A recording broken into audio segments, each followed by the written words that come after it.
And for doing the introduction this morning. She did awesome on that. Is that great?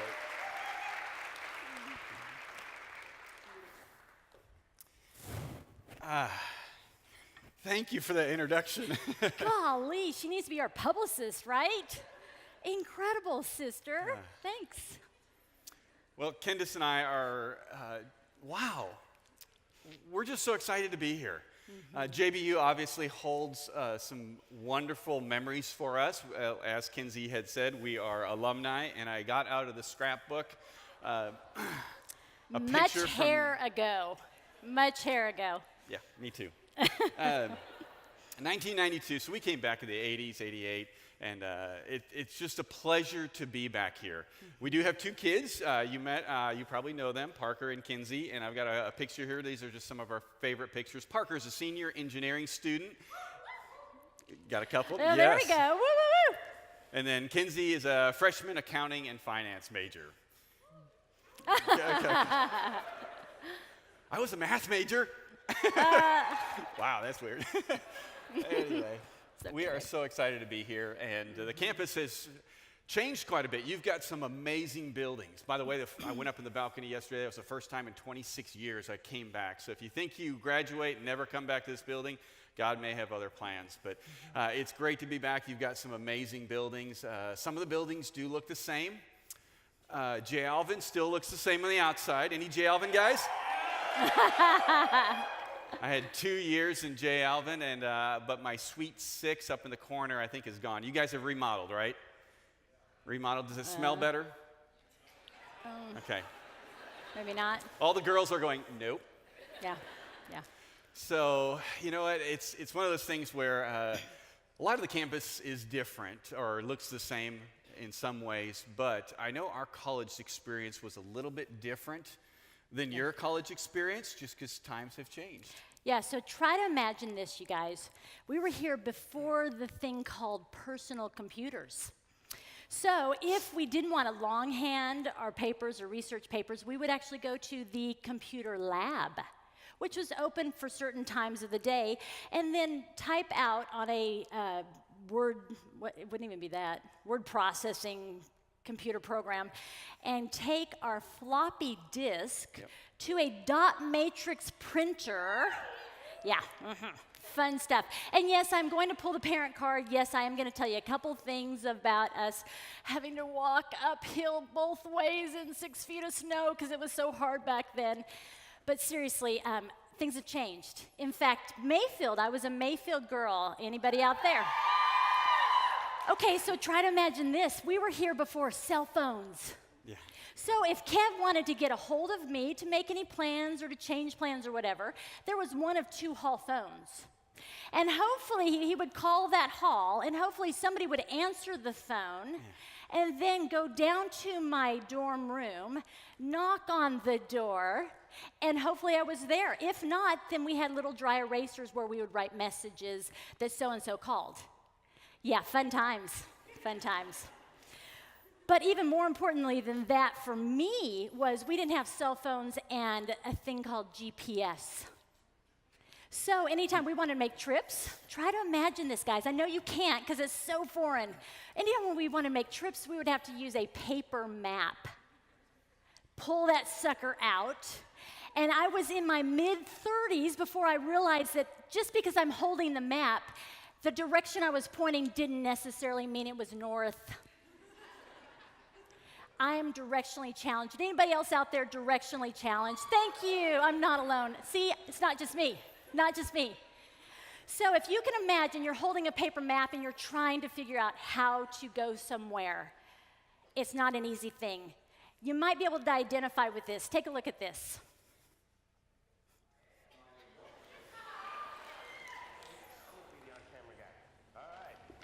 First stop, Westminster Abbey. Oh, what was that? That's London, baby. All right, the hotel's here. Wait. No, we want to go. No. I know. I'm going to have to go into the map.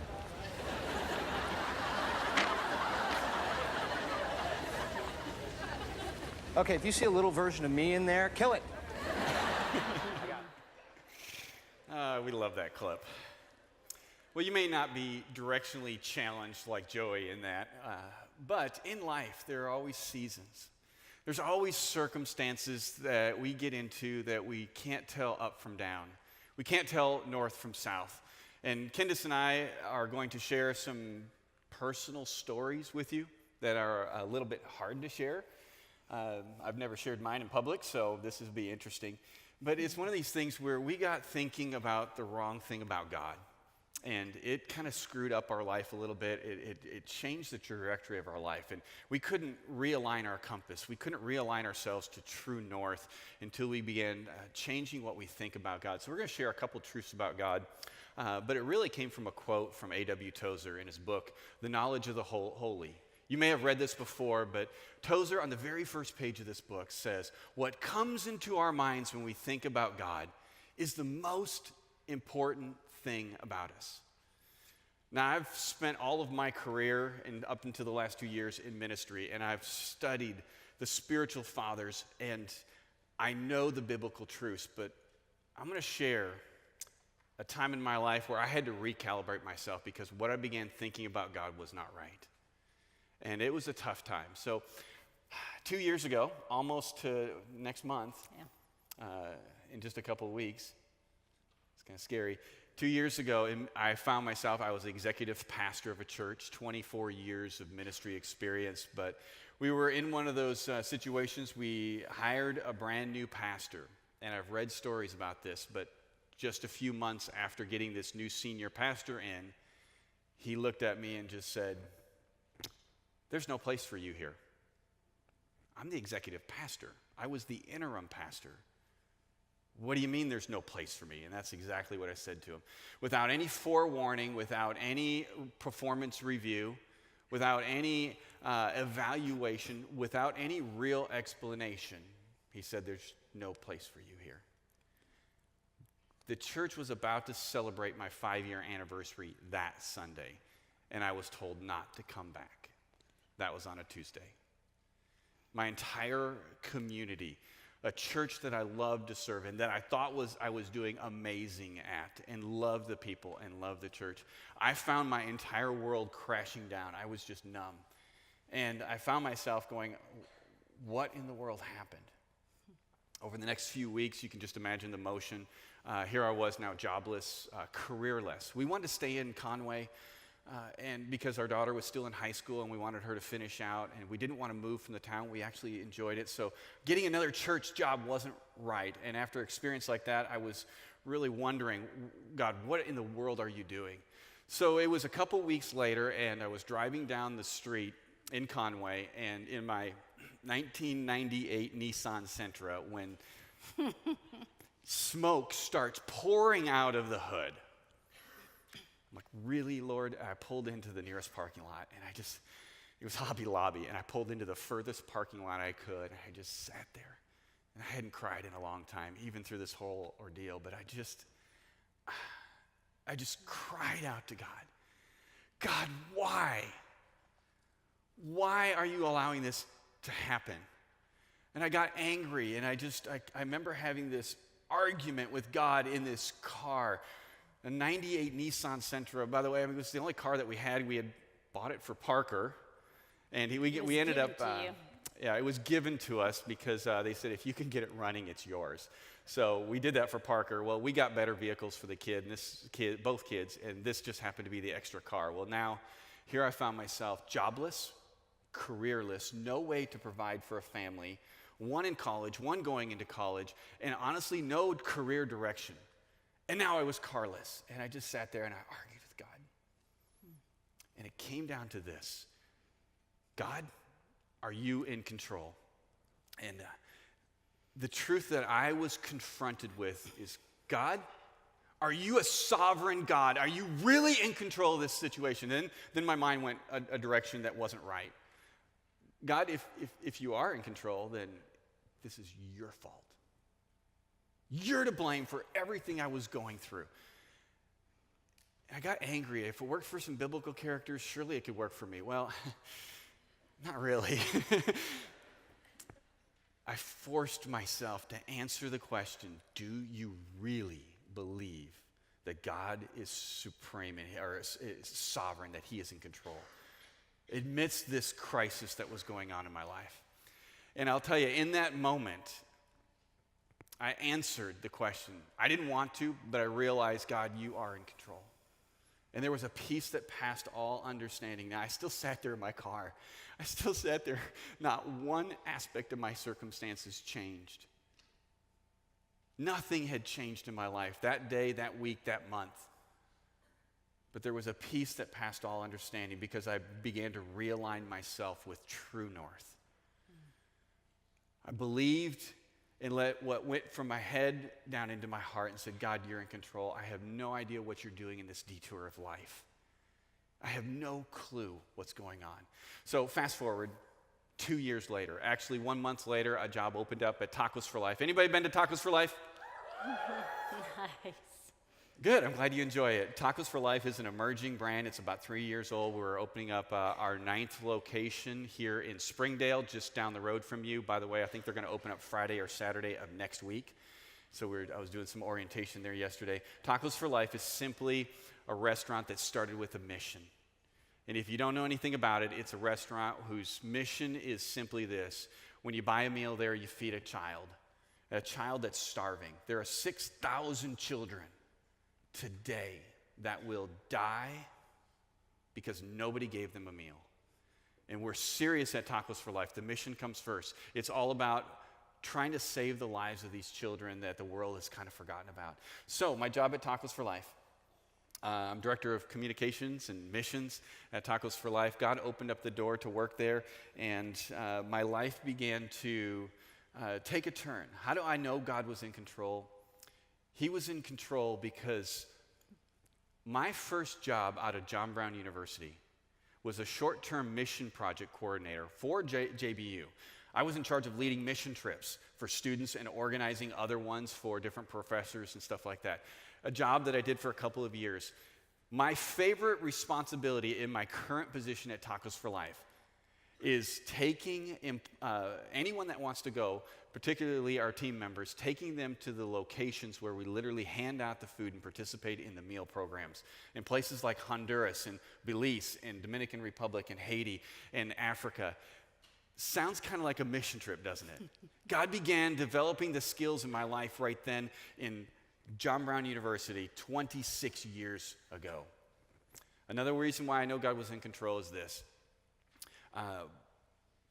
Kenzie mentioned I have a business that I started, woodworking. I started my woodworking hobby 2 miles from here in a little duplex on North Wright Street.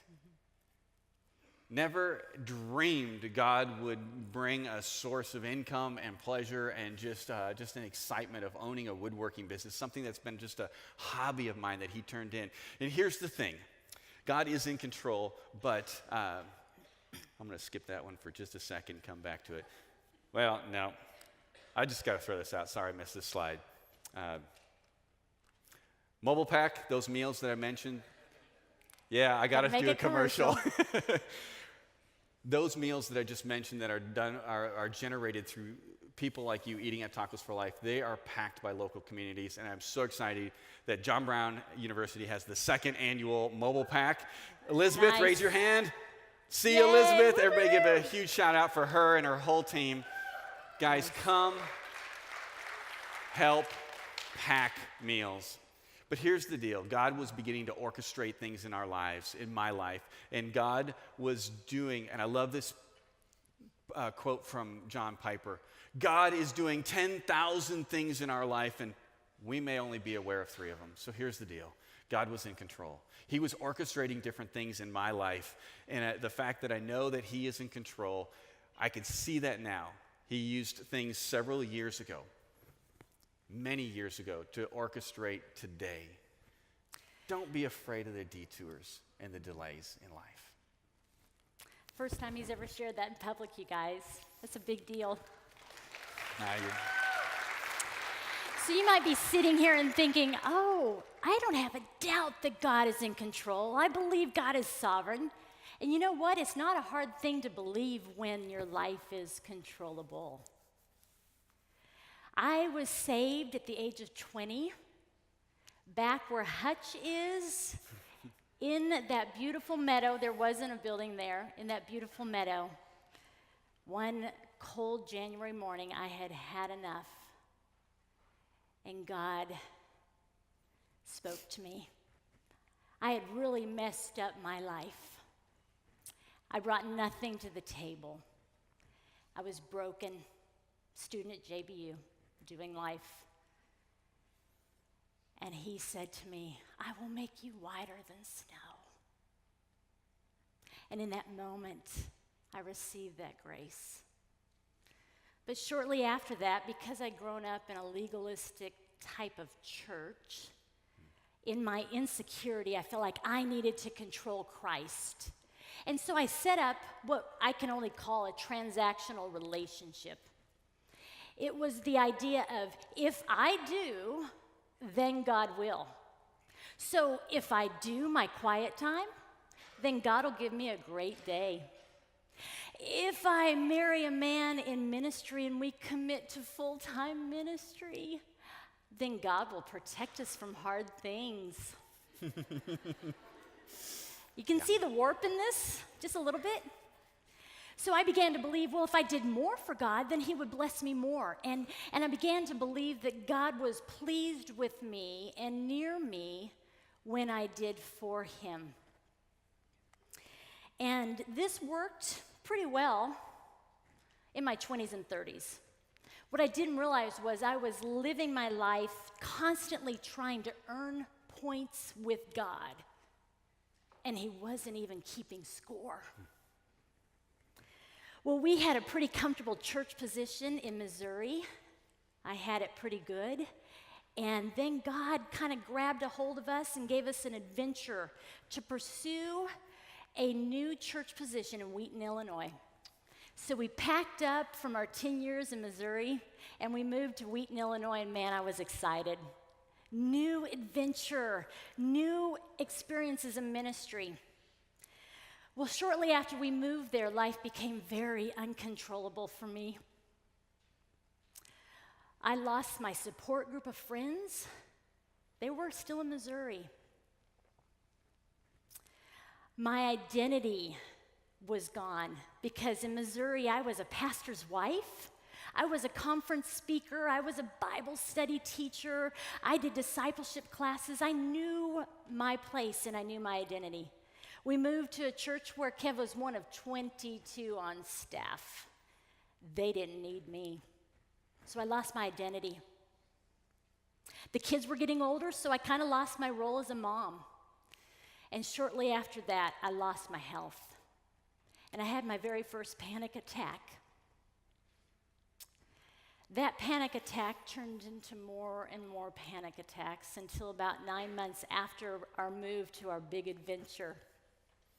I was having so many panic attacks that I decided I couldn't leave the house. My world became so small. And I remember thinking, I can't hold up my end of the bargain.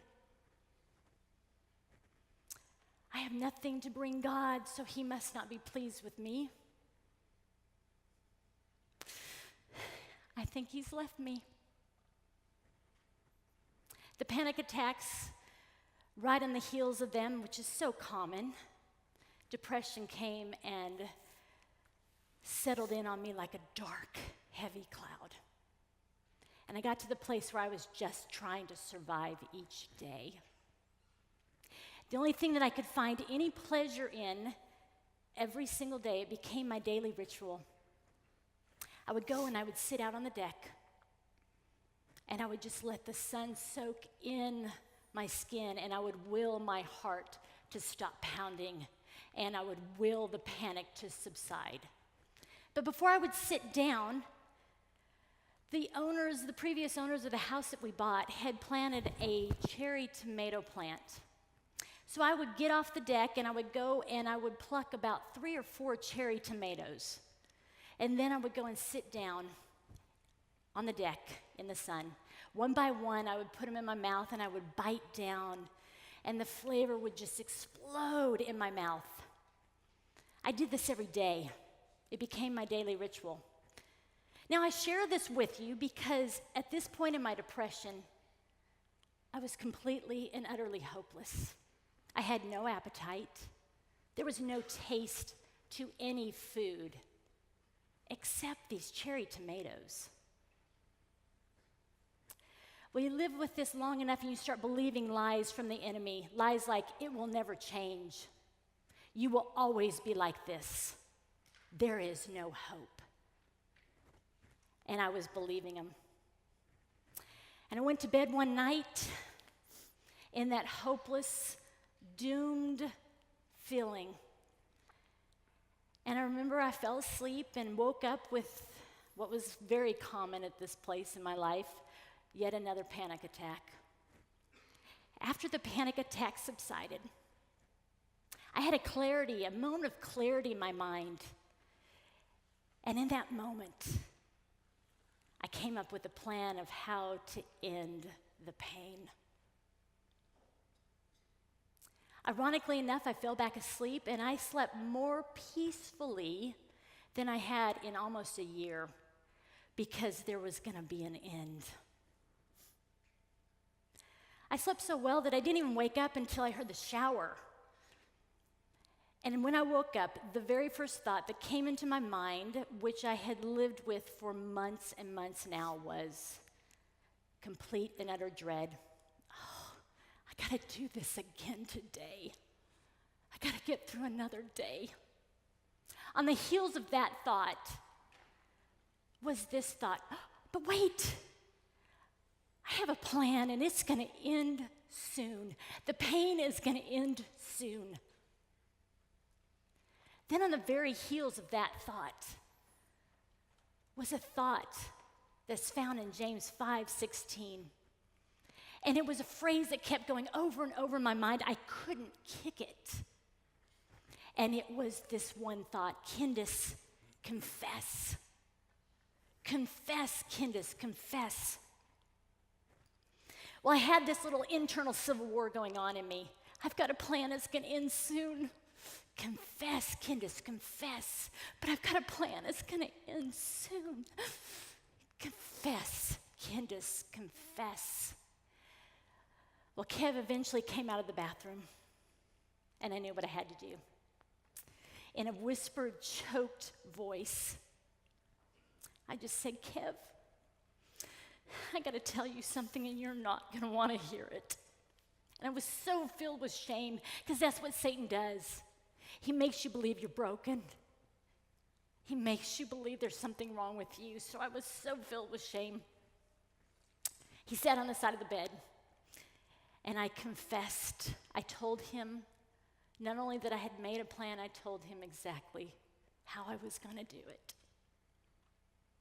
Well, the wheels began turning pretty quickly, and within 3 hours, I found myself with Kev right beside me, sitting in a psychiatrist's office.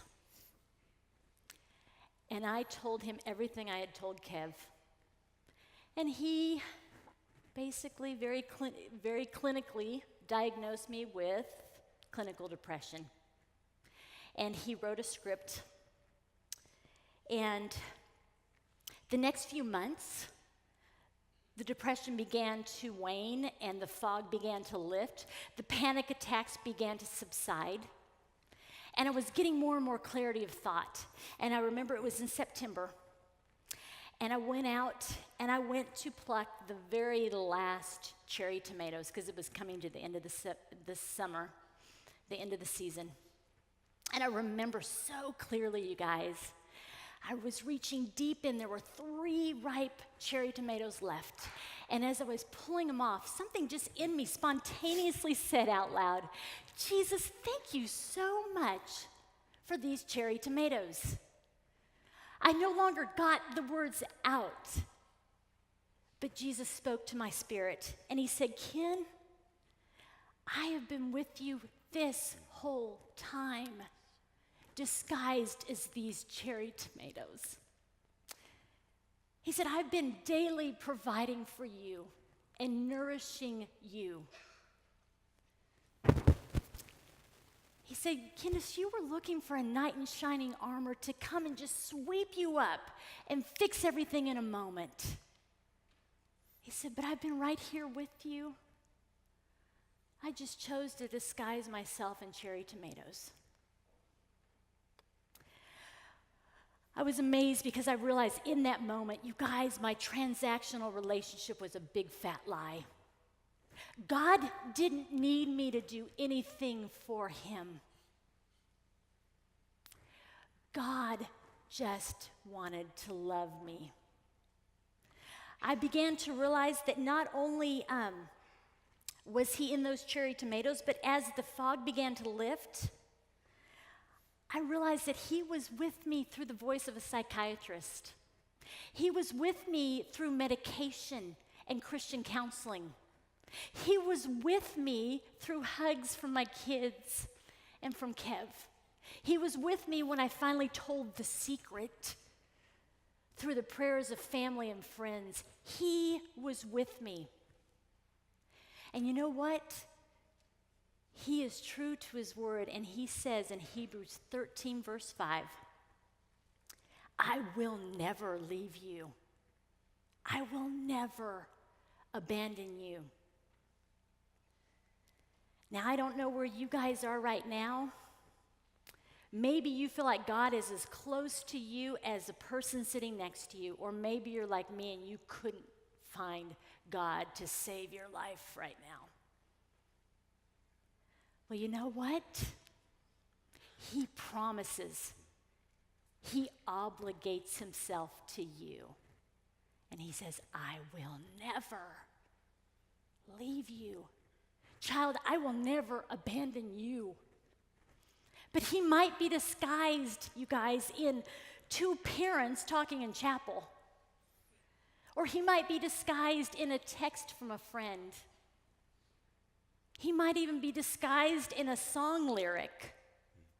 I mean, good golly, if he can use a donkey in the Old Testament, he might just be disguised as an Instagram picture of a monkey and a kitten. But he promises he will never, ever leave you. But I'm telling you, if you don't calibrate yourself to true north and the truth about who God is, your emotions might lie to you. So I want to just say to you, the second truth I want you to calibrate yourself to is God is faithful. And here's the truth. He will never leave you because he loves you. Ken, thanks for sharing that. I've walked through that journey with you, and it's not been an easy one, but God's been there. I've seen God show up in so many different ways in your life, and I'm so excited. God is faithful. He truly is.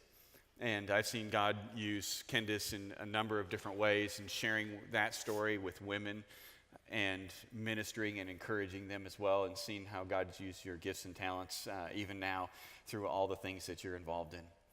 God is faithful. God is in control. I look at the detours of my life and think, how can God use those? And he has. It took me a little while to see that. And I work at Tacos for Life, and even Tacos for Life was born out of a detour in life. Ashton and Austin. Austin is my nephew, and that's how I'm connected to it. We're connected to it. But Austin and Ashton found themselves just a few years out of college. He was out of work. They were living in their parents' basement when the concept for this restaurant was born. Out of a detour of life, they could not shake God's calling to help solve a world hunger, and they literally said, what can we do from Arkansas? How in the world can we solve world hunger? And they had such a burden, and then they came up with a business idea, Mission First. And now 4 million meals later in just the last few years, God's been doing an amazing thing because Austin and Ashton embraced a detour of life because they knew God was in control. There were some hard years. There's still many hard years. But they give God the glory for all that's happened in that restaurant. And I look at how God was orchestrating things in my life. We know God is in control. When we realign our beliefs about who God is and internalize them, we can recalibrate our compass to true north. So here's the truth for you guys as we close it up. The most important thing about you is not your circumstances. Because we've walked a few years ahead of you, we can tell you that your circumstances can change in a moment. The most important thing about you is not your emotions, because those can and will ebb and flow in a moment. The most important thing about you is what you think about God. And someday, when your life is crazy and twisting and turning and you have more adventures than you know what to do with, God willing, you'll be able to go back to true north if it feels like you're upside down and go, you know what? I don't feel like this is true, but I know it to be true, that you, God, are sovereign. Mm-hmm. You are in control of this moment. I wouldn't write it this way, but you've chosen to, so you are in control. I won't be afraid of the delays and detours. And those times where maybe you're wondering, golly, is this what I get for following Christ? You can know that He is faithful. He will never leave you. He will never abandon you. Because He loves you, not because of anything that you offer and can bring to the table. And God is good. His heart towards you is so good. And so as you climb the summit of your life and take that very last step, and I'm going to play the mama card here for a minute. Park and Kins. When you take that last step and you victoriously get to the end, you take your last breath and your eyes open to see the very face of Jesus. May your ears hear, because you stayed calibrated to true north. May you hear Him say, "You did it. You did it. Well done, good and faithful servant." Thanks. Thanks for letting us be here today. Build the future.